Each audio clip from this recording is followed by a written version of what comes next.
Om Bhagavate Vasudevaya. Om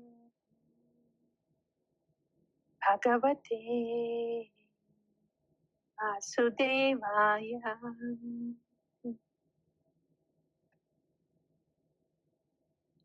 Om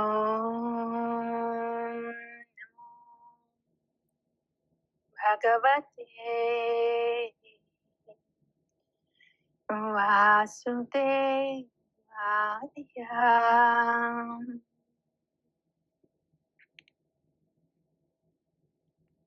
Shrim Bhagavān uvacha yajñārthāt karmaṇo nyatra loko karma-bandhanaḥ tad-arthaṁ karma kaunteya mukta-saṅgaḥ samācara. Yajñārthāt karmaṇo nyatra loko karma-bandhanaḥ tad-arthaṁ karma kaunteya mukta-saṅgaḥ samācara. 3.9 Yajñārthāt karmaṇo nyatra loko karma-bandhanaḥ tad-arthaṁ karma kaunteya mukta-saṅgaḥ samācara.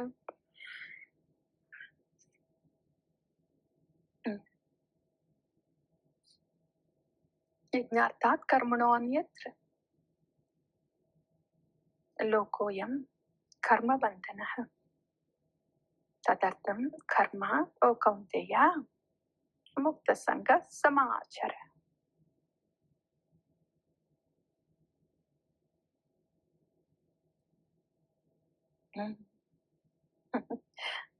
This is what Lord Krishna is instructing Arjuna in the very beginning chapters of Gita. So Bhagavān said, everybody, all the living entities, they have no choice but to perform action, but to work. Like to survive, one has to breathe. Breathing is also a work. Breathing is also a karma. Like that, no one can escape the need to act.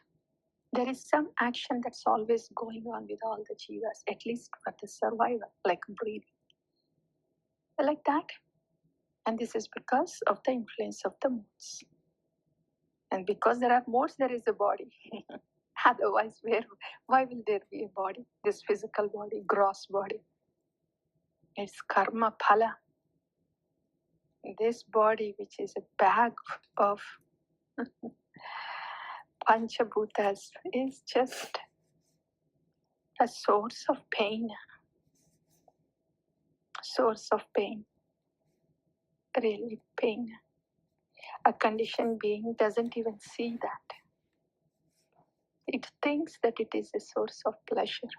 You know, the camels, this example is given. And they chew on the thorny bushes in the desert. And the blood, it comes out from its own tongue. It thinks, this blood taste is good. The thorny bush is actually tasty. And that's the condition of the camel. And it doesn't even know that its tongue is cut and the blood oozing is what that it is tasting. And it thinks it is good. It thinks that it is good, tasty, tasty. Such pitiful condition of the jiva. It doesn't look at this body as a source of pain and misery, but looks at it as a source of pleasure, What pleasure is there? What pleasure is there with this body? But still it thinks, I can get some pleasure out of this by eating this, by touching this, by hearing this, by seeing this.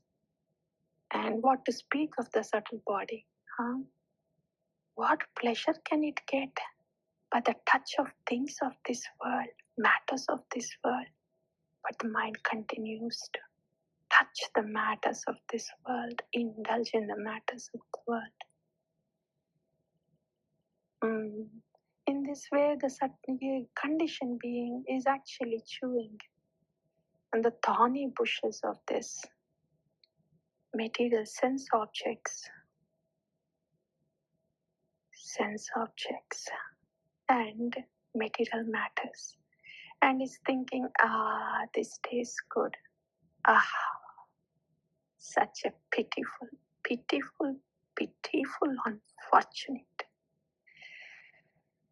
unfortunate condition. So, so the body, body is because of that karma phala. That's our situation, the Baddha Jivas. So we have this body, so karma is inevitable to keep this body alive. One has to breathe, at least breathe to keep it alive. So in this way, one is forced to do karma. The thing is,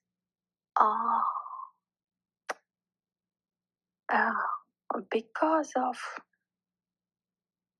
the influence of illusion, we don't even see the pain as pain, dirt as dirt.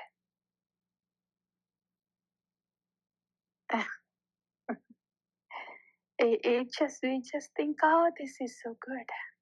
Maybe I'll get a little pleasure from here by doing this, by thinking this, by getting victim to the taste of the food. Taste, taste, even in prasadam also. Taste, more and more taste, varieties of taste. What are we getting into by indulging in this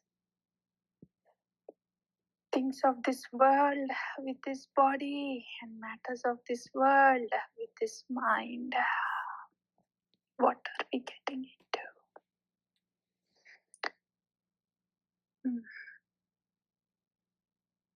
Yajñārthāt karmaṇo nyatra. So we are actually cursed with this body. But the best bargain with this worst deal to keep up with this body on us. We are souls and we have to carry this body on us all the time, which is a source of pain. That is our situation. So now that we have this body on us, we have to carry it. It is always with us. And there is always some karma that will be performed with this body. So if these actions are not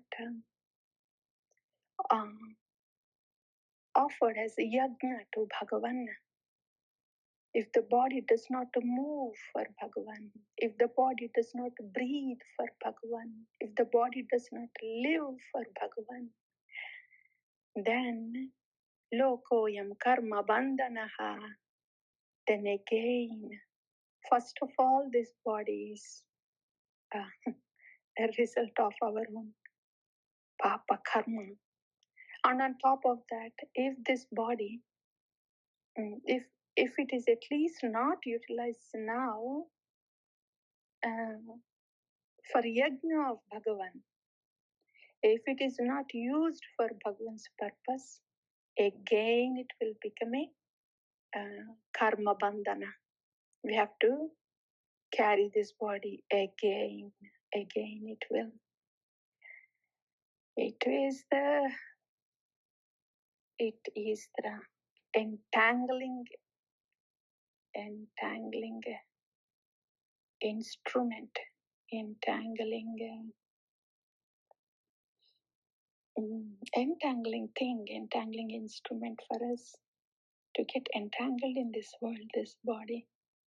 If this body is not breathing for Bhagavān, doing for Bhagavān, living for Bhagavān, this body will become an entanglement and a source of misery only.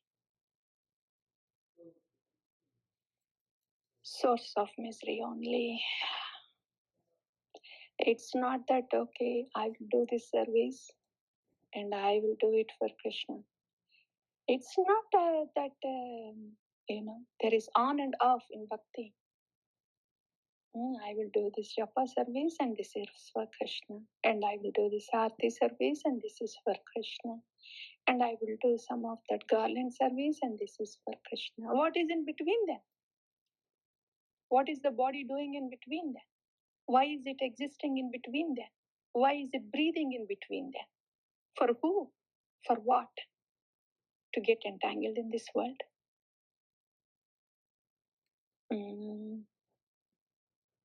The body has to breathe for Krishna. The body is alive for Krishna. If not, it will stay alive for Maya to undergo the pain.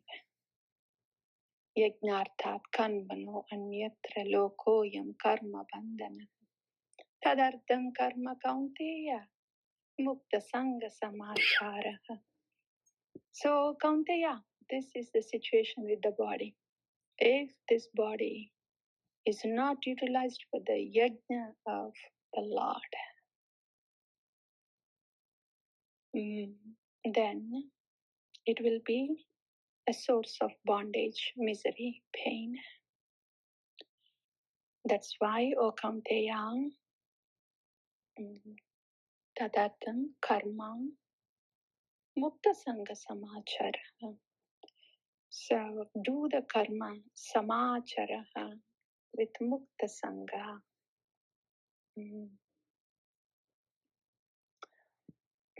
Do the karma with this knowledge that we will be entangled in the modes if this body is not offered, if its existence is not offered to the Lord, that we will be buried in the miseries and modes. With this knowledge, perform, live, live for Krishna, live for yajna, mukta-saṅgaḥ, mukta from sangha, untouched by the modes. Who will be able to do this great favor for us? Our situation is like camels, chewing on the thorny bushes and thinking, yummy. That is our situation. And even if we are hearing also this is our condition. Who will bring us out of this pitiable condition? One who shows causeless mercy upon us and looks at us, sees our pitiful condition and decides, okay, I will make your life. And I will free you from this sangha, mukta-saṅgaḥ. I take in charge of you.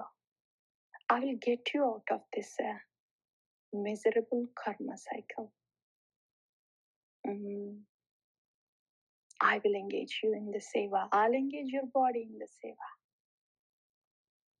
When a sadhu guru decides to give that mercy on a conditioned soul, when the conditioned soul is fortunate enough to realize that, oh, so this is my pitiable condition and here is the sadhu guru who is making use of this